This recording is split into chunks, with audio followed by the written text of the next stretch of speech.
Thank you very much, Dr. First of all, for inviting us today, and it's a privilege to be here. I've just got 10 minutes to get through through my part of the talk, and then I'm handing over to Karen, who I feel very fortunate to have joining me today for this presentation. So I'm going to talk about from my own perspective, the impact of using a telepresent device, an AV1 from the company No Isolation, for to enable children who are unable to attend school for whatever reason to attend school in the form of a telepresent robot. From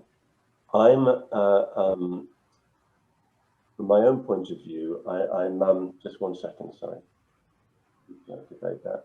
Yeah, basically the takeaways I hope you take are the purpose of using a telepresent robot in the classroom, what the children with immunodeficiency and parents feel about it. I'm working with children with cancer in my projects, in my charities project, whereas, as I say, it can be used obviously with a wide range of children with a wide range of needs to attend school as a telepresent robot. What the children at the school feel about it and the values and technology underpinning No Isolation, which is very much what Karen will be talking about shortly.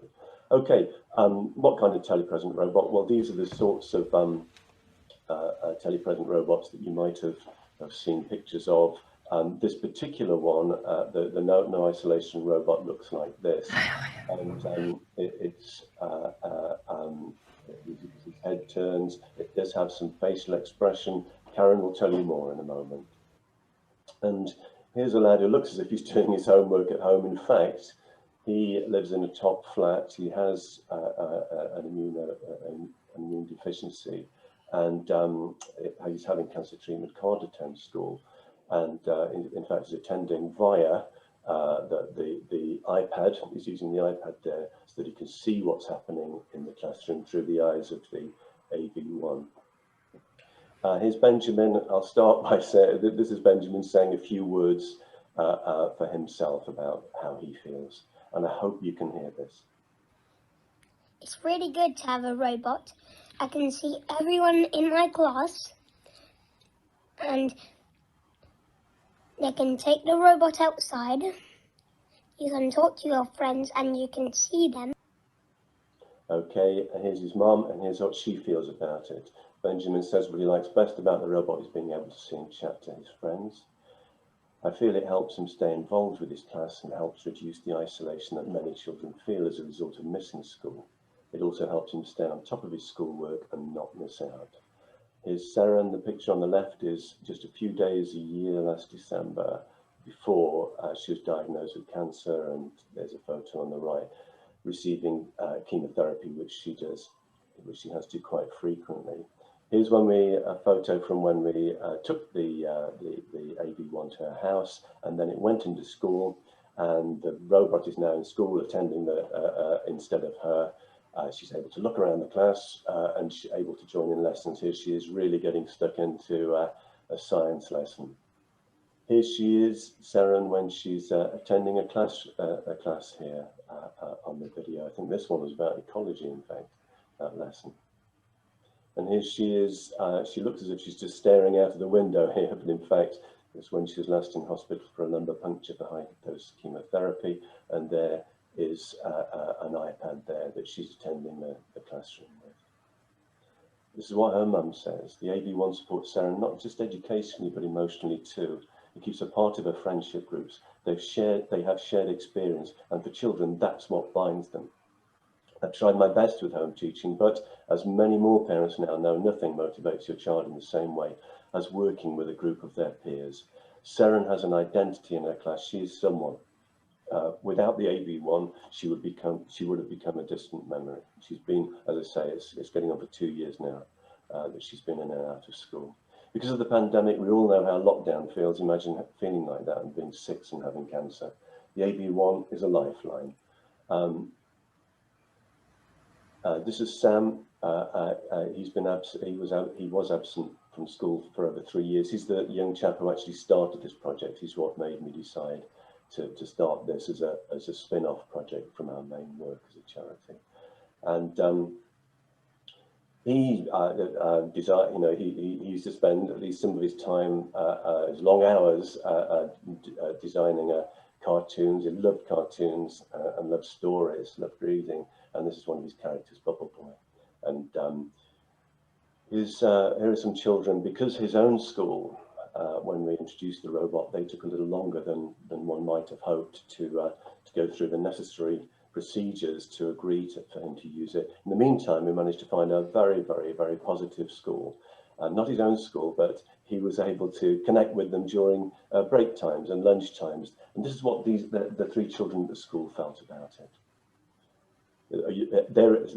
Sorry, I'll just tell you that this is one of the activities where he's giving his opinion on how good their cartoons are. This is what they felt, that they used to link up with him for several months, in fact, and this is how they felt about it. Right, question number one, how did you find using the robot? I found it really cool because it was like talking to a real person. At first I thought it was a bit weird, but then as I grew to talk more to it, it felt really fun, like a real person was standing there. Sorry. Okay. I find it very sociable, and I got to meet a new friend. Pretty much the same as you, Lynn. I really enjoyed speaking to Sam, and I thought it was a really good experience for me, learning about compassion a lot more. And it really did feel like talking to an actual person, because like he looked at you and he wanted to talk, and it moved around and spoke back. So it was really nice, and I really enjoyed it. And as I say, the reason for using the AV1 is, as Karen will tell you, it's actually specifically designed for this purpose. And she'll tell you in more detail, but children are amazing in that they are very quickly able to just regard that robot as a representative of a real person. And in some ways, you could argue that the simpler the design, the easier it is for children to just make that leap. Felt like a real person was standing there. I'm just reading back a couple of things they said just now that you heard them say. Very sociable. I learnt about compassion. It really did feel like talking to an actual person, and most importantly of all, they thought it was really cool, as the vast majority of children, in fact all the children in the class that were installed and have felt that way. They started playing games together at lunchtime, playing Super Mario, for example, and that's something else that helped Sam to pass the long hours.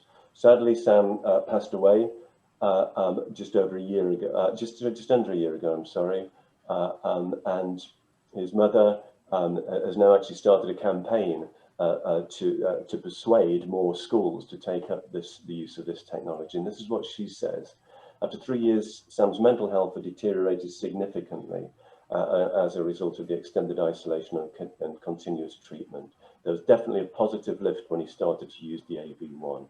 He'd had a limited education through home tuition, but nothing can replace the educational experience of being in the classroom with other children. It made him feel part of the school community again. School is not just about teaching children English and maths. It's a place where they foster friendships and learn key social skills. The AV1 helped Sam reignite relationships with his peers and got him excited about returning to school. I'll finish before I hand over to Karen. This is where this is how the kids feel about it. There's the robot there. It's a one we installed in Wales, which is why they put a mining helmet on its head. But this is the teacher saying goodbye to him. Well, she doesn't say goodbye, it's the children who prompt her, because they are regarding this as the little lad himself. Brilliant. Excellent. I'll speak to you later. Okay, do we need to say goodbye now? So it's goodbye from me and hello to Karen to tell you a few about the details of this device. Are you there, Karen, hopefully? I am. Over to you then. Just tell me when to change the page. Thank you very much. So yeah, thank you for the quite magnificent introduction there, Mick. I'm here to talk a bit about how we designed the AV1. And first, as mentioned in the introduction here, our company mission is to reduce loneliness and social isolation through warm technology. And if you could change the slide, please.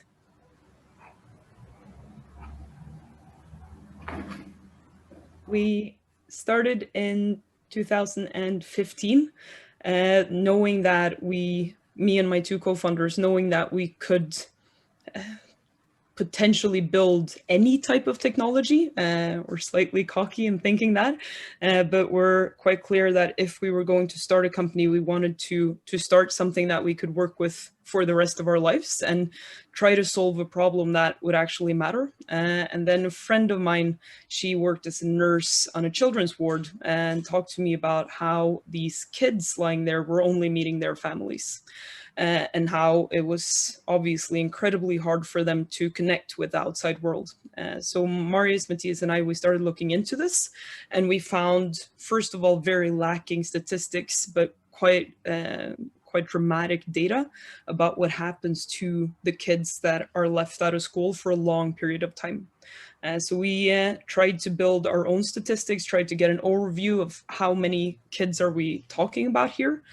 We come to 500,000 kids in Europe, but that's not counting mental health illnesses, it's not counting autism, it's not counting most physical disabilities, even though we know that many of those groups are often also left out of school.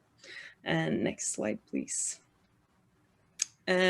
The thing that became very, very clear through our design process was that these kids, they needed a presence in class, like preferably we'd taken them out of their beds and into the classroom, but since we're not medical professionals, we couldn't do that, and we ended up designing this telepresence robot to give them these tiny moments and the experience of being there when things are happening. They all have access to different forms of social media. People could share things with them, but being there in the moment was what really counted. They needed to chat back when someone spoke to them. They needed to know what YouTube videos people were watching and to be able to reach out afterwards. So if we can click next, please. So this is the AV1 robot. You saw it ever so slightly in Mick's presentation. We have it here as well, so you can get a sense of the size. It's 27 centimeters tall. It's designed as a blank slate so that the kids can put stickers on it, draw on it, make it very much their own. We have a lot of examples of robots with football stickers on them and superhero stickers and everything. Kittens, there's a lot of kittens as well. And we have 1,300 robots out there active today, most of them in the UK, and Norway and Sweden. And how it works is that this robot is in the classroom and you remote control it from wherever you are using any touch device, really. And here we've been lucky enough to work with SpecialEffect to make sure that even though you have physical disabilities hindering you from using a regular touch device, we'll make sure to give you something that enables you to control the robot. And as a kid, you see everything through it. It's video streaming one way, and you can blink the light at the top of your head to express that you want to say something without interrupting. You're raising your hand. Your voice comes through the robot when you speak, just like if this was a phone on loudspeaker. And it has integrated 4G so that the kids can pick it up and bring it out into the schoolyard, bring it home after school, and it can stay logged on. And it's stationary but portable, so you cannot, there's no wheels here. We've done that on purpose, both seeing as it's very difficult to learn how to remote control something with wheels, and most of the kids that we are working with, they don't necessarily have a lot of capacity to learn the specified like motorics, and it needs to be portable so that it can be brought from classroom to classroom and home after school, for example. I think we can click on the next slide. This is how it will typically look in a classroom, standing there, and everyone can hear you when you talk out loud. The reason there is no screen on the robot itself, and this is a question we very often get from adults, never from the kids, but from adults asking, why can we not see the kid controlling the robot? And the reason is very simple. Through our observations of using Skype, for example, you could it was very clear that the children just want to be on this. They're very often lying in their nursing beds. Some of them undergoing quite intrusive treatments, and being able to log on to class without the expectation of people seeing them lowered the threshold for logging on a lot. And we need that threshold to be as low as possible. We've also called it AV1, a very boring name for Avatar, because we want the kids to name it themselves. And I think all of the robots that you spoke about, Mick, they have very cute nicknames where the kids have called the robot what they think fits with their extended personality. And it has been extremely important to us that the robot itself doesn't have this personality, because we want it to fit for 6-year-old boys and 19-year-old girls and everything in between. And it's supposed to be your own identity shining through, not just the identity that we have designed for you. So it's not particularly cute or super friendly or super tough or anything. It's supposed to be quite anonymous so that you can add your own personality to it. And next slide, please.